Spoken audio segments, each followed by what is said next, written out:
Howard, Okay, turning it over to you. I will say this slideshow has subtitles because I'm not good enough at PowerPoint to figure out how to have my narration in a way that I can see it, but you can't. So you can feel free to ignore as I read the subtitles and just look at the slide.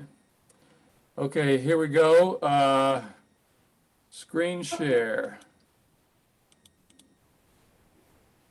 Host a Zoom meeting. The Crusades and the birth of the modern Europe-dominated world. Hang on just a second, I gotta start my time. Okay. This presentation was inspired by Ken Burns and a YouTube series called Drunk History. I probably learned the word crusade when Billy Graham came to Chattanooga in 1953. That was also when I learned my mother's favorite English king, Richard I, was an actual crusader. This statue in front of the Houses of Parliament proves that she was not his only fan. He's the only person so honored. The statue celebrates his role as a crusader king in the same way Robert E. Lee's statue celebrates the Confederacy. Why is it here? That question became personal when I realized he's family, my 23rd great uncle. In fact, my family tree includes the major leaders of the first three Crusades. Discovering this family connection inspired my curiosity in a way that studying medieval history in college half a century ago never did. Here's what I have learned. First, let's take a look at monotheism. All the ancient Middle Eastern empires were polytheistic until the 14th century BC in Egypt, when Pharaoh Akhenaten introduced sun worship. He declared that all the gods in the Egyptian pantheon were false except for the sun, called Aten, carried on the head of Ra.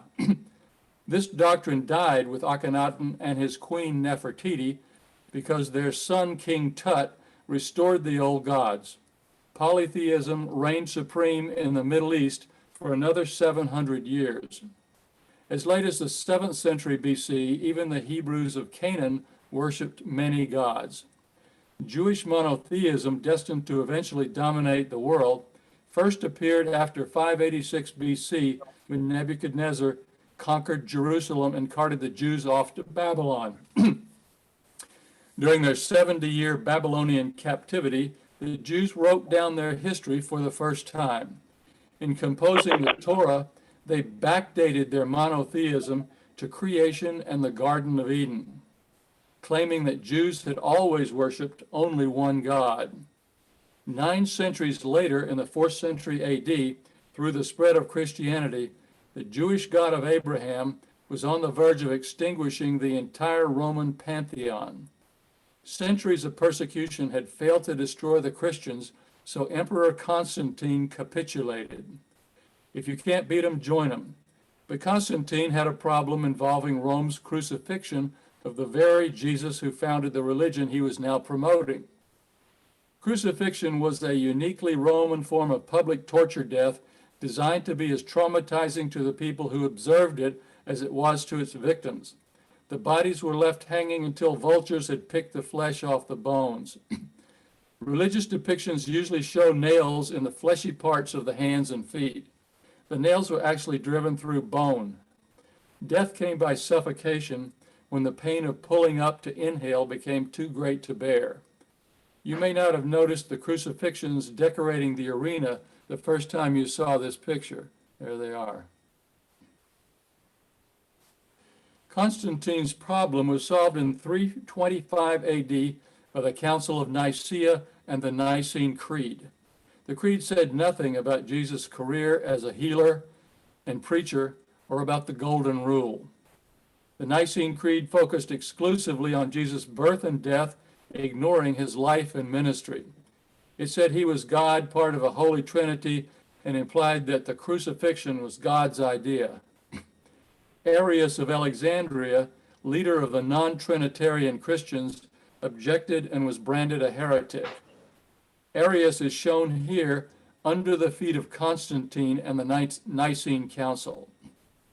The Nicene Creed condemned the Arian, Gnostic, and Jewish Christians and set the stage for the emergence 3 centuries later of the third great Abrahamic religion, Islam. He neither begets nor is born. A famous line from the Koran asserts strict monotheism. God the Father is not a father, and God the Son is not God. If true, the Roman justification for the crucifixion falls apart. This is the theological difference between Nicene Christianity and the other two Abrahamic religions. It's all about the divinity of Jesus and the meaning of his crucifixion. Next, we need to take a look at knights and castles. Medieval society in Europe was based on the labor of peasant farmers who worked on the land owned by landlords who acquired it by conquest or inheritance. That's what knights in shining armor did: conquer and defend land and collect the rent. Because peasants would rather kill than pay up, the landlords had to live in castles. This is Bunratty Castle in Shannon, Ireland, restored for tourists. The Earl had a nice bedroom on the top floor with his private army 2 floors below, but his family was basically under voluntary house arrest for their own protection. Outside the castle walls was constant warfare between armies fighting for the privilege of pillaging the peasants, i.e., collecting rent. Against this background, in 1095, Pope Urban II addressed the Council of Clermont in Aquitaine. He urged Christians to stop fighting each other and unite against their common Muslim enemy. He lamented that the holy city of Jerusalem had been owned and operated for 460 years by people who worship only 1/3 of the Holy Trinity and who failed to give Rome proper credit for its role in human salvation by killing Jesus, or words to that effect, I imagine. Oh yeah, and he also promised complete forgiveness for all sins and debts. Here's Urban II brandishing his gruesome "We Killed God" trophy. If I seem to be dwelling on the crucifixion, the Crusaders did not march to Zion under the banner of Jesus the Healer, the original Jewish doctor, or Jesus the Prince of Peace. Instead, they marched under the banner of Jesus, the victim of Roman execution. The Crusaders were said to take up the cross, hence the name Crusade. First out of the gate was Peter the Hermit, who assembled an army of 100,000 German peasants.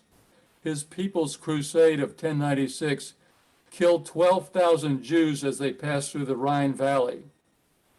When they met actual Turkish soldiers, the Crusaders were slaughtered. The Prince's Crusade followed. 10 French counts in my family tree were leaders of the Prince's Crusade in black boxes. Hugh of Vermandois on the far left was a true prince, a younger son of King Henry I of France.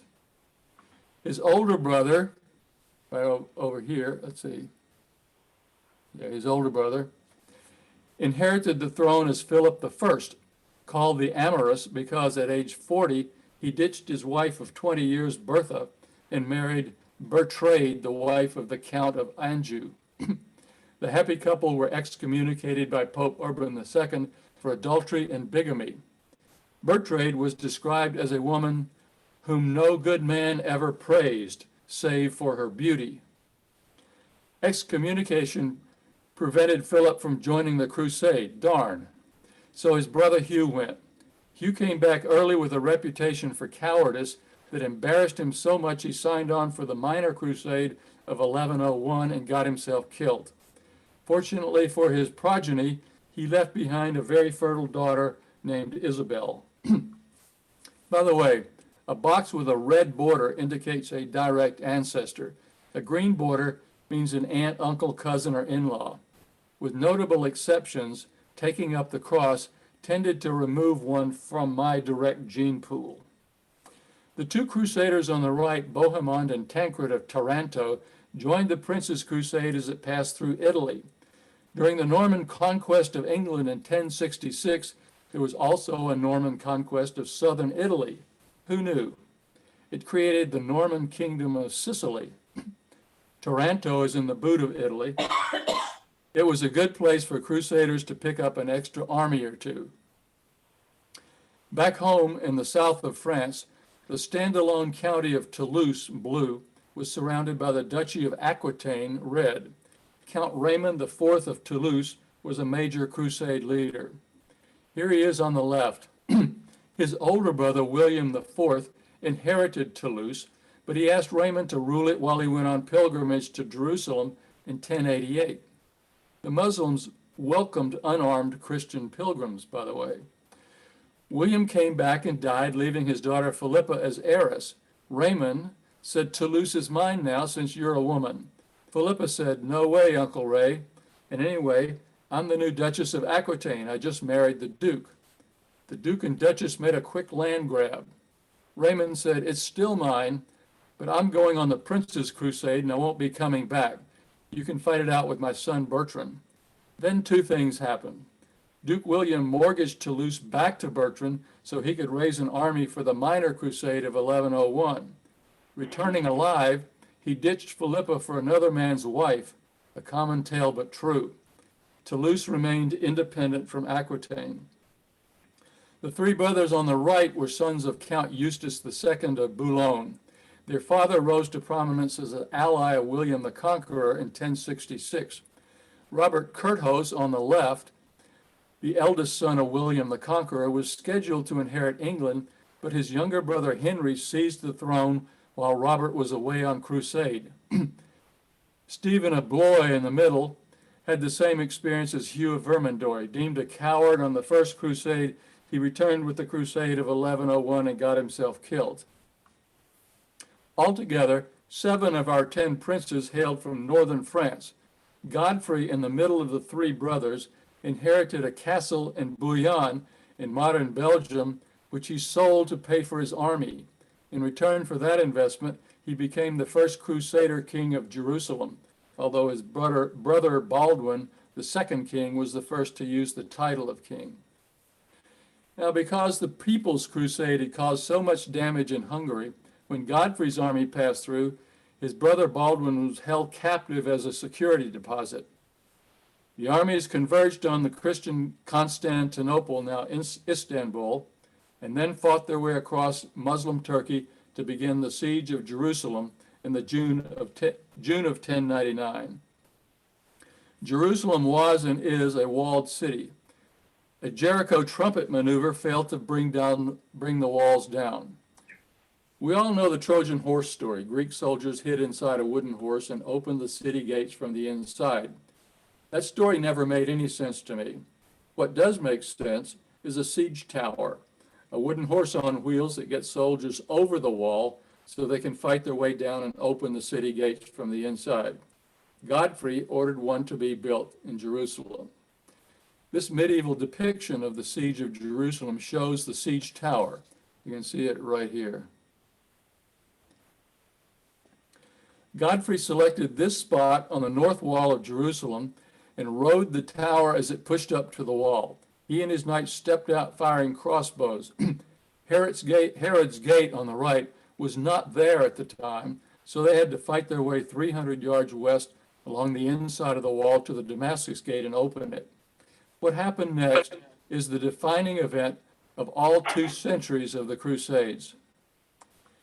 This 19th century painting shows the Crusaders being welcomed as liberators. Actually, they killed everybody. The Jews were burned alive in their synagogues.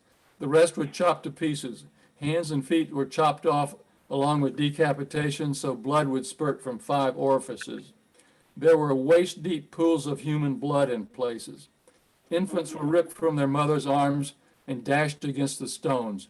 Survivors were ordered to gather up the body parts and build a funeral pyre, which they themselves were then tossed into.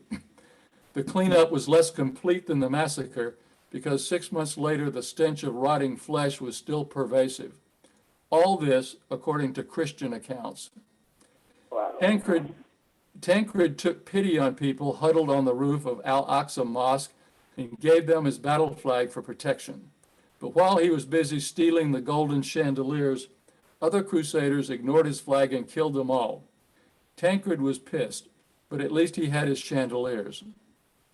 Unlike with previous conquests of Jerusalem, no buildings were harmed aside from burned out synagogues. This Muslim Dome of the Rock was thought by Crusaders to be Solomon's temple. It was already 400 years old, and it still stands today, 900 years later, as the most recognized structure in the Middle East, which is not a ruin. The First Crusade established these 4 Crusader states, headed by these 4 cousins. All subsequent Crusades fought a losing battle to hold on to these territories.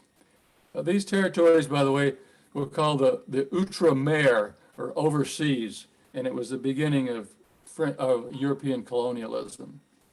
The star of the Second Crusade of 1147 was Eleanor of Aquitaine, Queen of France. In 1137, at age 15, she became an orphan, a duchess, and a queen.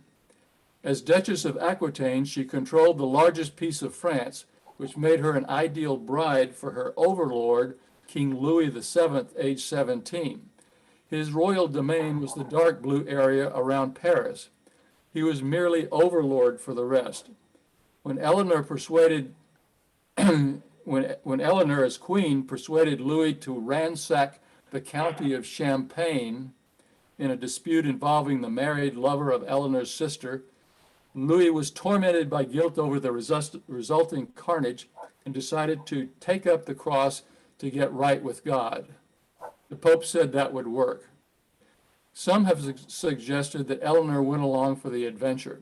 All agree that she made a stunning impression, riding 2,000 miles at the head of her army of Aquitaine. She probably looked more like this than like this, but who knows? They didn't have cameras back then. We do know that her wardrobe for the trip filled a baggage train. When Eleanor reached Antioch, she was rumored to start an incestuous affair with her uncle Raymond, Prince of Antioch up here, who had come east 11 years earlier, not as a crusader, but as a bridegroom for an arranged marriage to Princess Constance, the granddaughter of Bohemond I. King Louis did not believe the rumors, but he had Eleanor kidnapped to stop the gossip. A year later, Raymond was killed in the Battle of Enob, which was typical for the Second Crusade. The Crusaders lost every battle they fought and lost 30,000 soldiers to the Muslims' 10,000. Eleanor's army pretty much stayed out of the fight, but she made it clear that Louis, who almost died when his army was destroyed, was not man enough for her. Meanwhile, Countess Constance replaced her lost husband with a mere knight over here, Reynald of Chatillon, who would eventually lose Jerusalem to the Muslim nemesis of the whole Crusade enterprise, Saladin, Sultan of Egypt and Syria, who in 1187 restored Jerusalem to Muslim control after 88 years of Crusader rule. The Second Crusade had shown that Crusaders were not invincible. But we're getting ahead of ourselves. Back in France in 1152, Eleanor convinced the Pope to grant her a marriage annulment because she and Louis were cousins, third cousins once removed. She immediately married another cousin, Henry Plantagenet, Count of Anjou, soon to become King of England. A little bit better.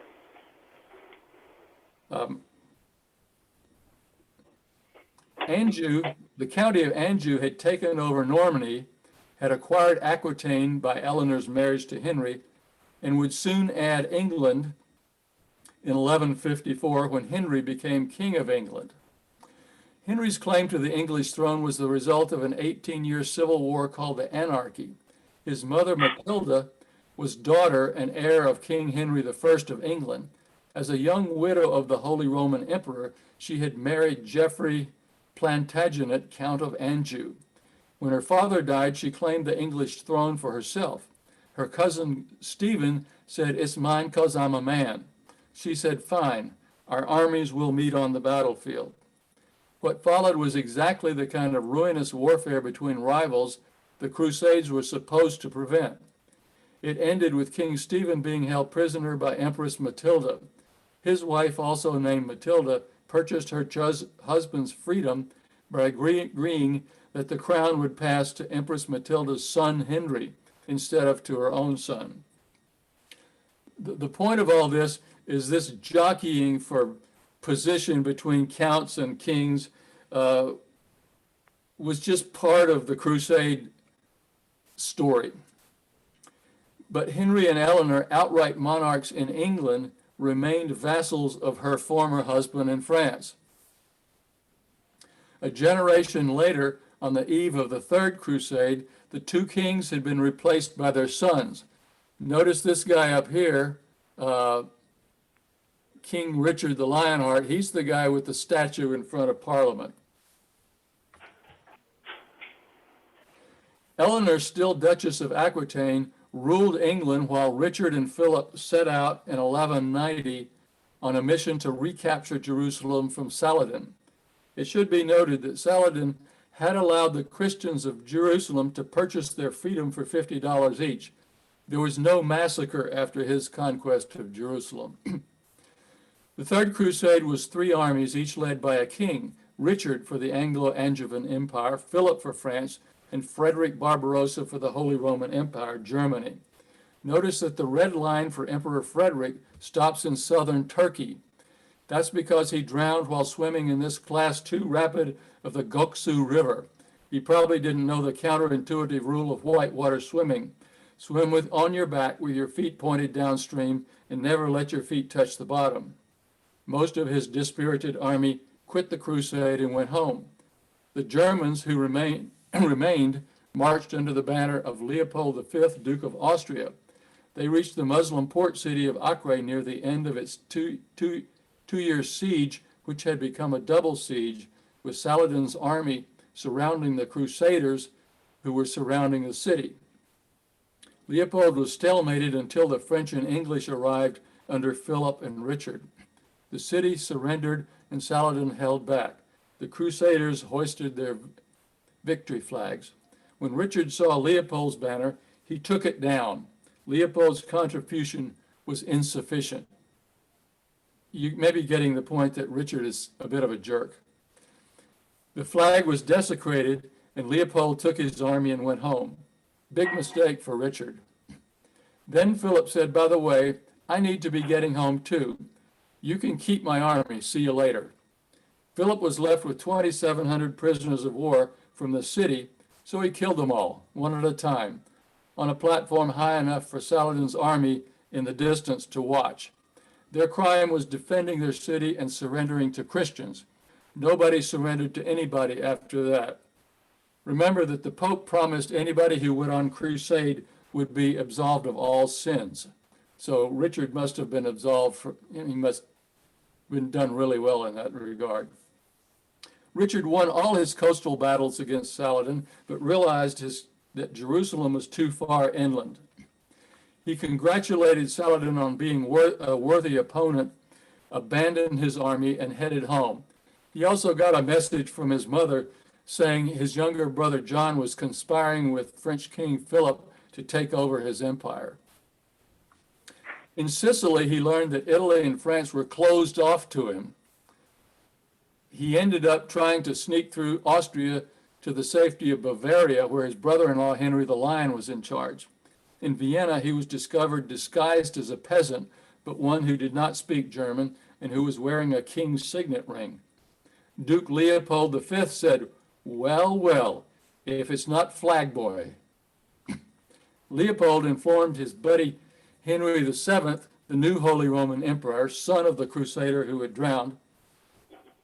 Henry said, "Give him to me. I'll sell him back to his mother for a king's ransom. You'll get a nice finder's fee." Sure enough, Eleanor put a 25% tax on everything in England. She also appealed to the Pope, who excommunicated Henry for the sin of interfering with the travel of a crusader. Henry, meanwhile, staged a mock ceremony in which he replaced Leopold's flag that Richard had desecrated. While Eleanor was raising money, Philip and Richard's younger brother John offered to pay the ransom in return for a promise to keep Richard locked up forever. Henry wanted the money, but he also wanted to be rid of Richard. So Richard was freed when the ransom was paid. It should be noted that Richard was kidnapped by his Christian allies, not his Muslim enemies. Richard celebrated his release with a second coronation in London. He was popular with the public for his piety, lack of interest in women, and his military genius. Never lost a battle. But his English barons resented being ruled by a French warlord who used England as a piggy bank. When he died 5 years later, they focused their resentment on his brother and successor, John. The Magna Carta may have come about in part because of the Crusades and Richard's ransom. The legacy of the Crusades. These are things that just popped into my head. They strengthened the bond between religion and militarism, promoted religious intolerance, promoted cruelty as a virtue, helped feudalism evolve into nationalism. The difference between feudalism and nationalism: feudalism is when you fight against your neighbor. Nationalism is when you and your neighbor fight against the next country over. It started European colonialism. In other words, there's a piece of the Crusades in everything we do today. After careful study, I am inclined to paraphrase Ronald Reagan at the Berlin Wall and say, "Mr. Johnson, tear down this statue."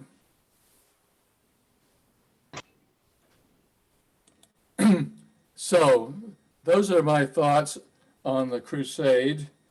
And I don't know what time it is. Yeah, it's been about 30 minutes. So, some of this, this reveals my personal theology as a non-Trinitarian,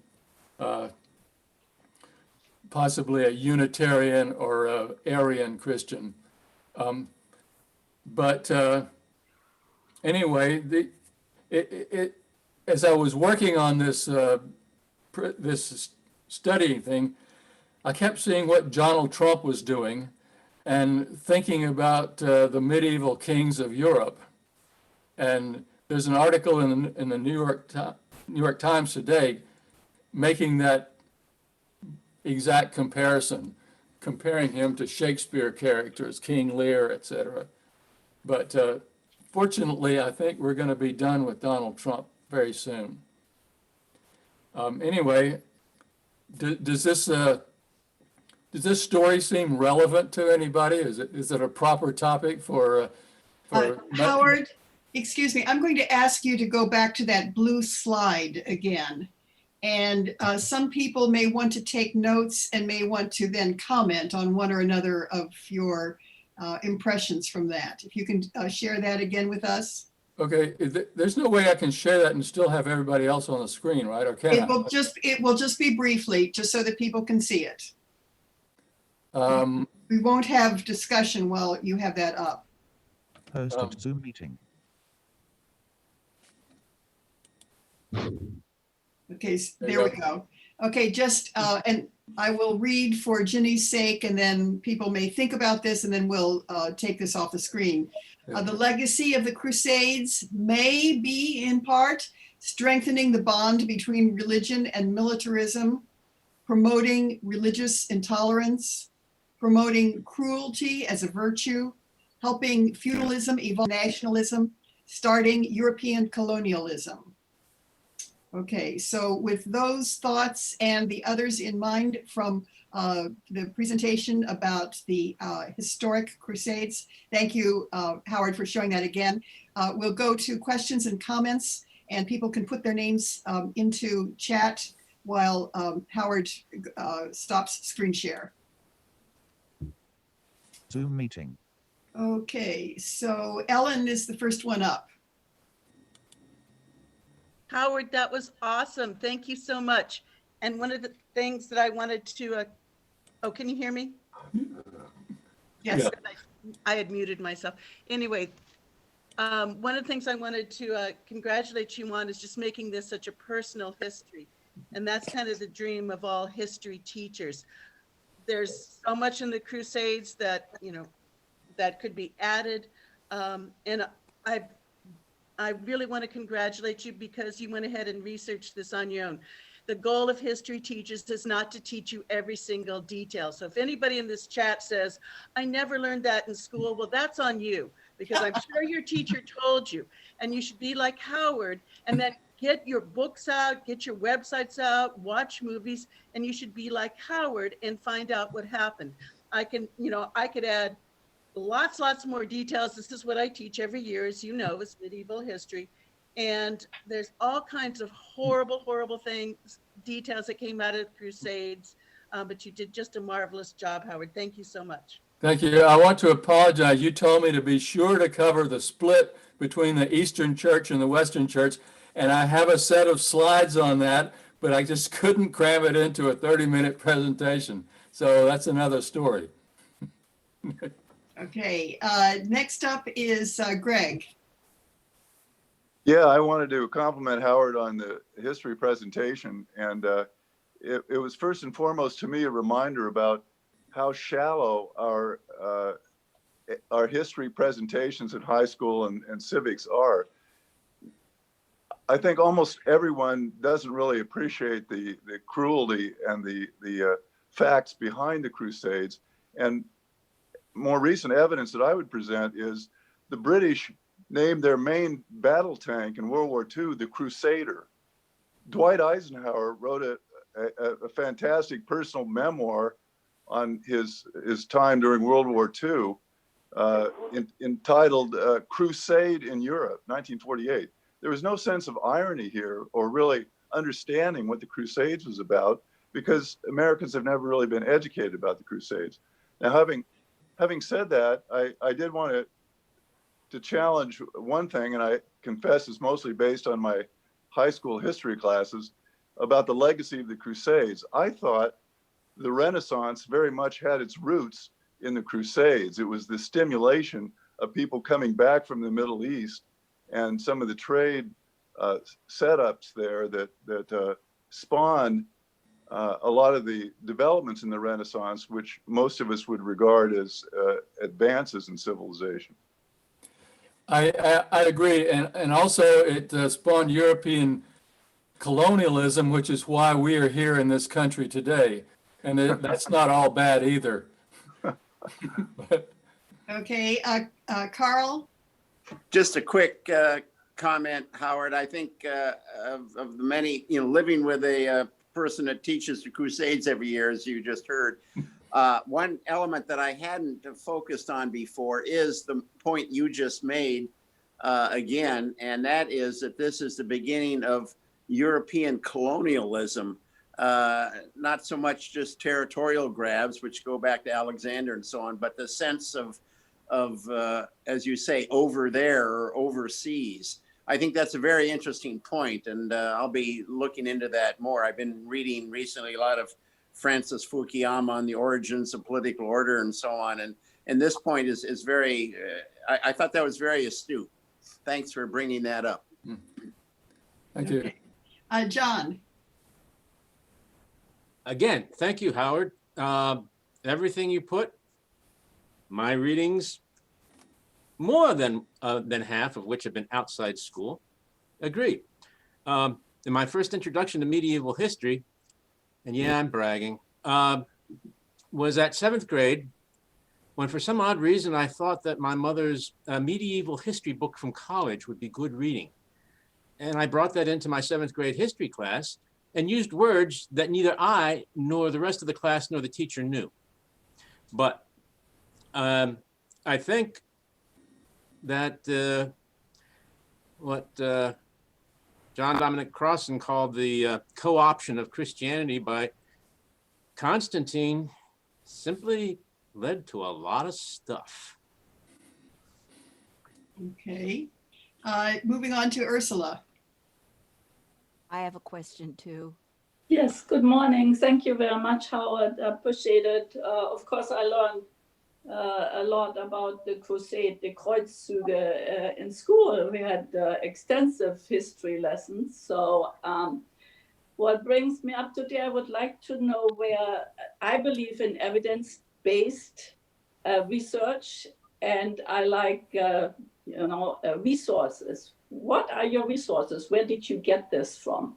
If you do evidence-based teaching, you have to have a reference, and I would like to know where you got it from. Okay, I will make a disclaimer. The pictures, a lot of the pictures I just picked off the internet and used them without permission. If I were Ken Burns, I would have to get permission for every picture I use. The information comes from several books I've read recently. One is Jerusalem, a biography. There's the biography of Eleanor of Aquitaine.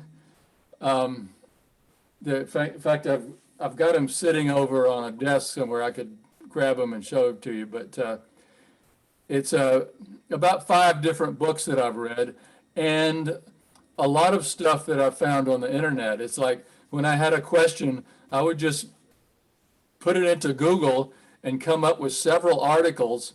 Some of them were people like me who were researching their family history and posting it online.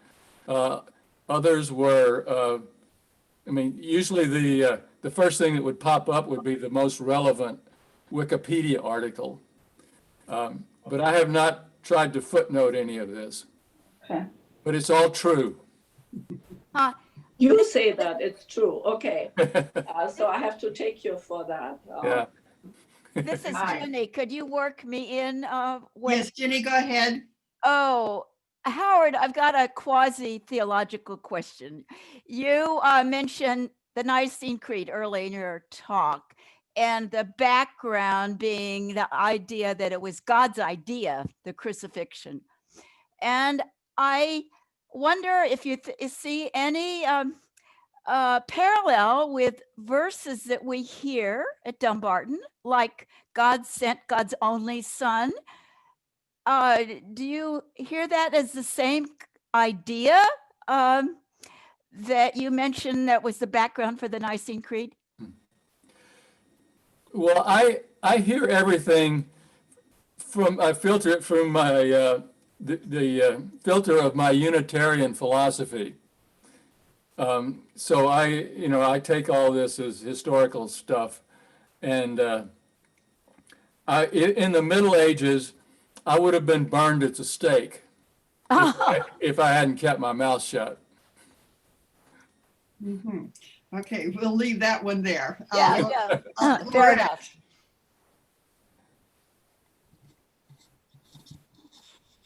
So Loretta, if you'll unmute yourself. Yes, there I go. First of all, thank you very much for this history. And it's like rolling back. And when I learned this history, I learned it I guess, in history class, but I went to a Catholic school, and I think I learned much more of it in religion class.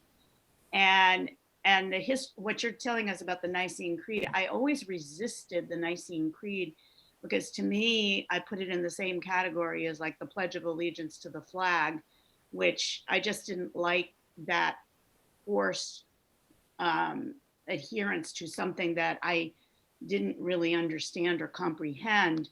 And I think there were always forces that came up and caused doubt. So, while the mostly male teachers were teaching us about Crusades, we had more focus probably on the role of the Spanish.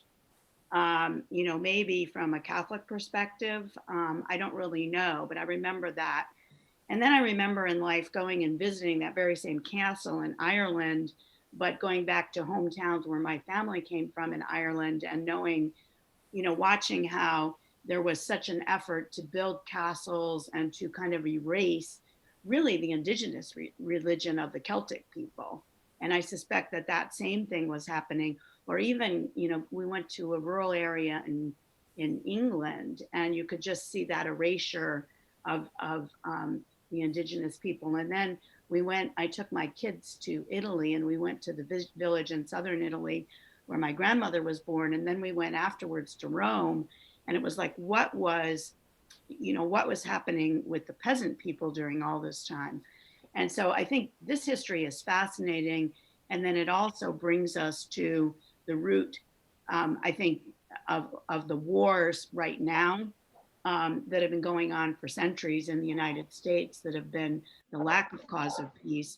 And I just look at the interplay also of women and men, and how also how the women at critical points here, we hear the stories of the ones who went along with what the projects were of violence. So I don't know, those are just like reflections, but it's fascinating and very important. Your mention of the peasants reminds me that I get a lot of information about what the counts and the kings were doing because that was written down. I still, for the life of me, can't figure out why any peasant would join an army and, fight for his count against the neighboring count, or join a crusade and go all the way 2,000 miles to fight against Muslims. I mean, what the heck was in it for these dirt farmers who were barely scratching a living out of the ground? Why the hell would they sacrifice themselves for this? And the only insight I have into that is things like Trump's trip to southern Georgia last night, when these are the peasants of America are, joining an army for an autocrat because they basically don't understand it. We have some answers in the chat, I'll point out, but let me right now, and since not everybody is reading the chat, I'll point out that Ellen is saying that they had some economic reasons, such as no taxes and getting forgiveness in the church. Plus, I think a certain amount of coercion we may be able to add into that. Let me call on Jackie. Well, I was just going to add to that. Thank you, Howard. Very, very interesting and very informative.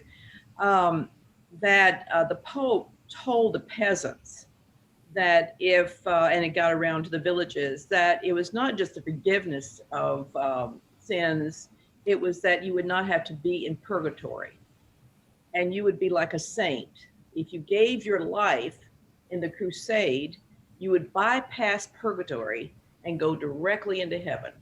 So that was an incentive there. But I have a little humor. Howard, I don't know if you remember this, but when we went to the Middle East on our own crusade for peace, and Doris and others with us, Judy and so forth. If you remember, our Palestinian guides, we were sitting in someplace, a restaurant or whatever, and they started teasing one of the men, one of the Palestinians, because he had blonde hair and blue eyes. And they kept saying, see, your ancestry, they're the Crusaders. Yeah. They kept saying that. And I thought that was very funny because they were bringing up the Crusades while we were in the Middle East. Well, I remember our trip very well, but I don't know if I was present for that particular event. Yeah, but that was very funny. Yeah. Okay, I'd like to bring in a point myself right now. I was struck in Howard's presentation about the difference in the way that I had learned about the Crusades with heroic leaders when I saw the cruelty that Howard was presenting. And it brought to mind to me the revisionist history that we are seeing about blacks and whites in the United States, where it has been presented that black thugs have created all kinds of problems. And we never in school learned that much about the massacres and the lynchings and all of that went on. So I see a comparison from the Crusades. It is the saying that the victors write history, and the victors do not spend much time on their own failings. And maybe this is a lesson that we're learning today that I hope we will continue to remember into the future. Howard, I will ask if you see that parallel also. Yeah, that's why I mentioned the comparison between a Robert E. Lee statue and the Richard the Lionheart statue. Mm-hmm. Okay, Ursula? I think of this, this all seems incredibly relevant to me. We seem to be reenacting this play over and over again. Okay, reenacting it. Ursula, let me call on you. Thank you. I just wanted to get back to Howard when he said he didn't understand why peasants went along, and Jackie already explained it, but it also was a big thing. Peasants couldn't read or write, and that was a big handicap for these people. It was only after the Gutenberg invented the machines to print, and that people started reading and writing, That's changed the whole thing of history. Yeah, I don't know if any more comment on that, Howard, or not, move on. No, I agree. Okay. And the same thing is true today. In the when Donald Trump mentioned during his campaign that he likes poorly educated people, that was very insightful. Greg, do you want to go ahead and make your comment?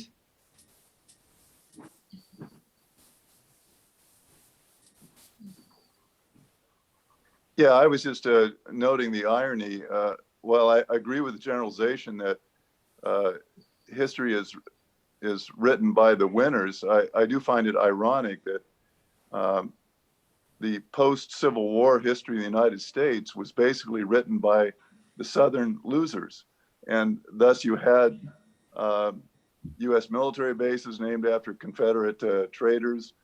You have the Confederate battle flag on the desk of an Iowa congressman, and all kinds of other terribly ironic things which reveal that we never absorbed, we, the collective American consciousness, did not really absorb what really happened after the Civil War. Which raises the question of who really did win the Civil War.